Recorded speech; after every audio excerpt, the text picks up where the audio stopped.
اعوذ باللہ من الشیطان الرجیم بسم اللہ الرحمن الرحیم اللہم صلی علی سیدنا محمد وعلی آلہ وصحبہ افضل صلواتک وعدد معلوماتک وبارک وسلم۔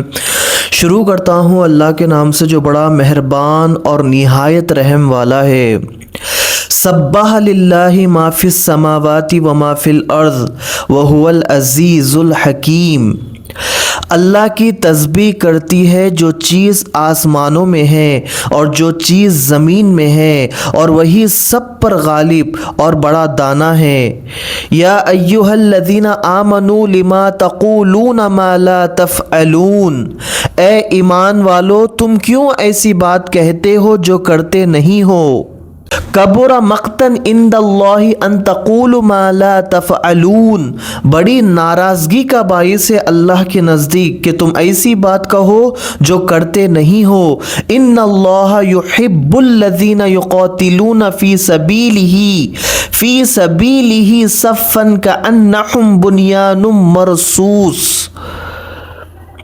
بے شک اللہ تعالیٰ محبت کرتا ہے ان مجاہدوں سے جو اس کی راہ میں جنگ کرتے ہیں، پرا باندھ کر گویا وہ سیسا پلائی ہوئی دیوار ہے۔ اس آیت کی تشریح کئی بار پہلے گزر چکی ہے۔ اس آیت سے اس سورت کا آغاز کرنے میں یہ حکمت ہے کہ سابقہ سورت کے آخر میں لوگوں کو اللہ تعالیٰ کی مدد کرنے کی دعوت دی گئی کہ کوئی نادان اس غلط فہمی کا شکار نہ ہو جائے کہ اللہ تعالیٰ بندوں کی امداد کا محتاج ہے، اور اگر بندے اپنی جانیں اور اپنے مال قربان نہیں کریں گے تو خدا کی خدائی میں فرق پڑ جائے گا۔ الیاذ باللہ۔ اس میں اللہ سبحانہ و تعالیٰ فرما رہے کہ اگر ہم زکوٰۃ نہیں دے رہے، اگر ہم نماز نہیں پڑھ لیں تو اللہ کی شان گھٹتی نہیں، اللہ کو کوئی فرق ہی نہیں پڑتا۔ اپن نماز اور زکوٰۃ اور جو بھی نیک عمل ہے وہ اپنے آخرت کے لیے کر رہے، یعنی وہ اپنے لیے کر رہے اپن۔ تو یہ مت سمجھو کہ جیسے میں زکوٰۃ دے دیا بہت بڑا کام کر دیا، نماز پڑھ لیا بہت بڑا کام کر دیا، قرآن پڑھا بہت بڑا کام کر دیا۔ نہیں، یہ اللہ سبحانہ و تعالیٰ کی توفیق سے ہے۔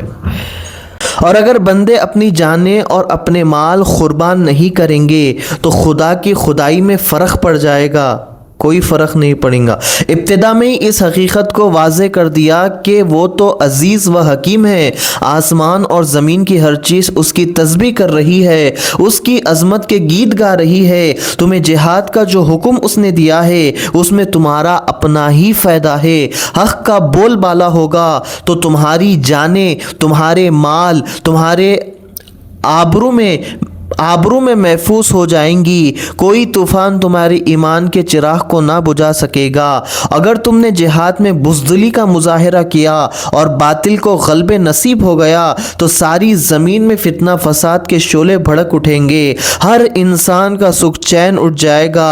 حق کا نظام عدل و احسان برپا کرنے کے لیے تمہیں اسی لیے دعوت دی جا رہی ہے، اور طاغوتی قوتوں کے مقابلے میں جان کی بازی لگانے کا تمہیں فخر اسی لیے شوق دلایا جا رہا ہے۔ اگر تم سوچو گے تو تمہیں پتہ چل جائے گا کہ اس میں سراسر تمہارا ہی فائدہ ہے۔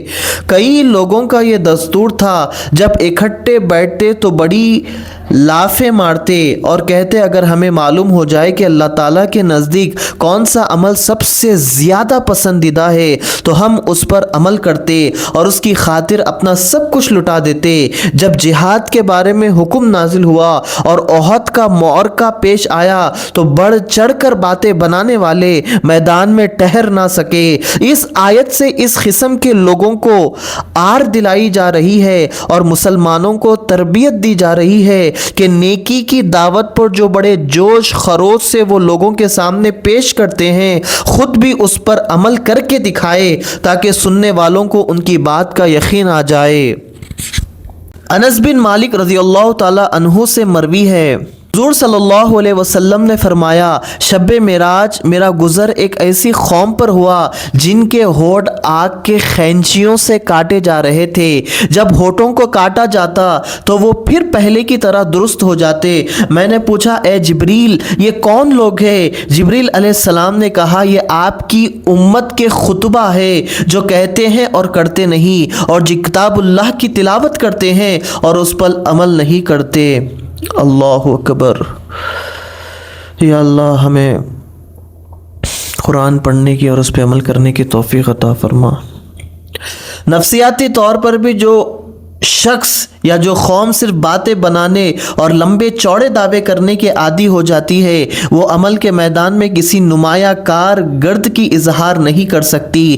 مسلمان کو چاہیے کہ جو زبان سے کہے اس پر خود عمل کر کے لوگوں کو دکھائے۔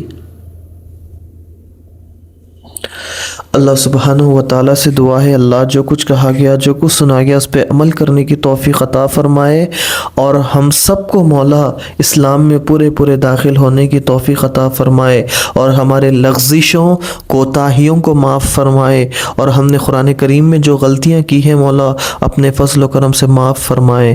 آمین ثم آمین۔ ان اللہ و ملائکتہ یصلون علی النبی یا ایھا الذین آمنوا صلوا علیہ وسلموا تسلیما۔